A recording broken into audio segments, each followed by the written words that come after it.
warahmatullahi wabarakatuh. Waalaikumsalam.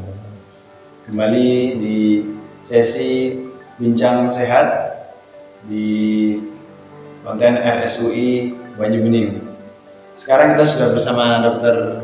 Johan, SPOG atau spesialis kandungan gitu, untuk sharing mengenai program kehamilan atau program hamil. Yang pertama, mungkin bisa dijelaskan apa maksudnya dari program kehamilan itu sendiri.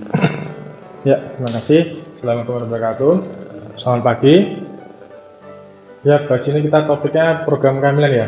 Program kehamilan itu suatu rangkaian tahap-tahapan seorang pasangan suami istri untuk akan menjalani suatu kehamilan. Ya, tahap-tahapannya itu seperti riwayat. Kita harus mengetahui riwayat dahulu dari seorang pasangan tersebut, dari calon ibu maupun dari suami, ya.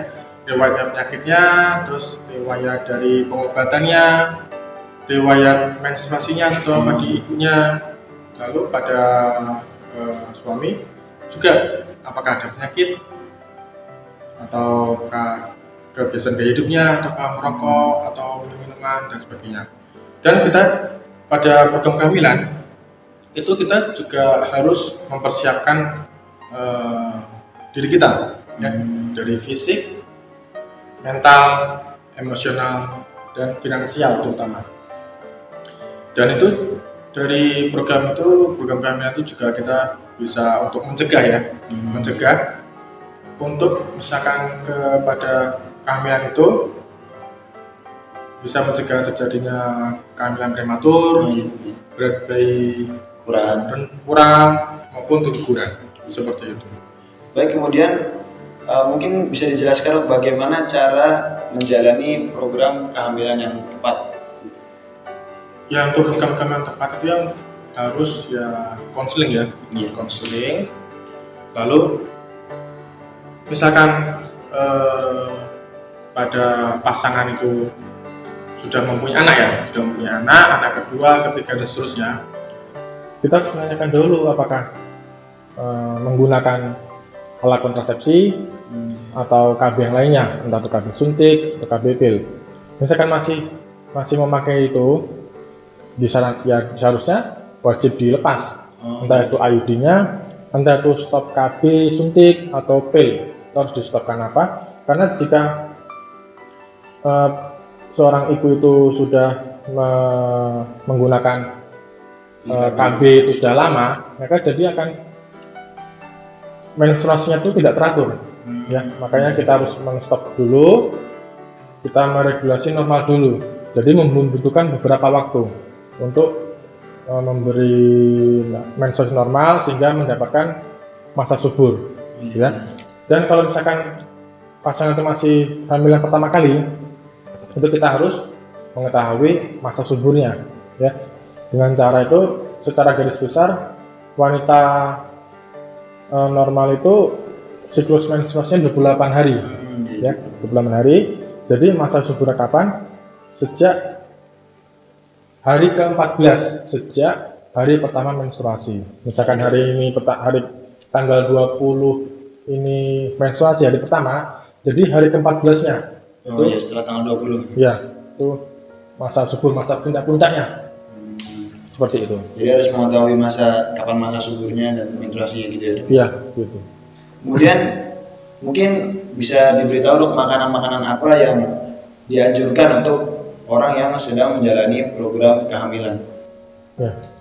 Makanan itu sebenarnya itu ya yang bergizi, ya. Sebenarnya itu bergizi, yang 4 sehat 5 sempurna itu, ya. Ya, terutama kalau misalkan yang untuk program kehamilan itu makan makanan yang mengandung asam folat, ya, dan folat. Jadi misalkan seperti sayuran hijau,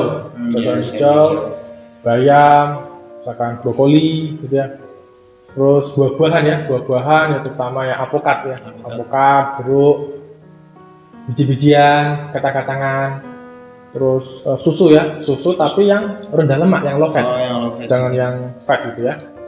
Dan juga selain kita mengkonsumsi tadi yang makan-makan tadi ya, makan itu kita harus ada tambahan dari lain lagi ya, seperti vitamin ya, multivitamin lagi, terutama yang ada vitamin B, C, D, E, ada zincnya, terus ada asam folat yang lain seperti itu. Kemudian tadi dokter menyebutkan asam folat, mungkin bisa diberitahu dok, apa peran asam folat dalam program kehamilan itu sendiri? Ya itu sangat penting itu, asam folat itu untuk program kehamilan itu sangat penting. Sangat penting. Kenapa? Karena satu itu asam folat itu berperan penting untuk mencegah terjadinya kecacatan janin.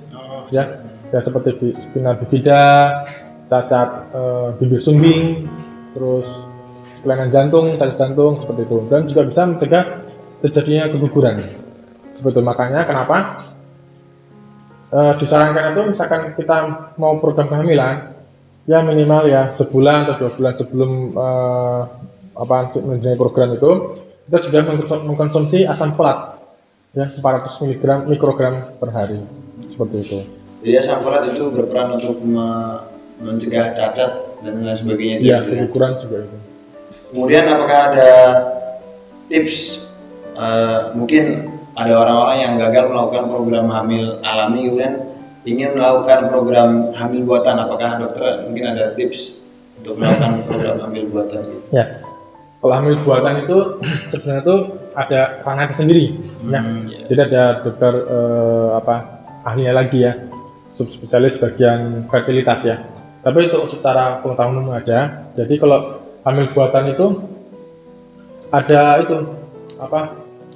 ada inseminasi ya, inseminasi sama IVF ya, intra vitro fertilization atau beta bun ya. Dan itu yang kedua itu tuh rangkaian itu sangat panjang ya, rangkaian sangat panjang dan sangat lama ya. Karena apa? Karena seorang wanita tersebut diberi obat suntikan untuk menumbuhkan sel-sel telur. Nah itu yang tahapnya lama, misalkan gagal harus diberikan lagi seperti itu.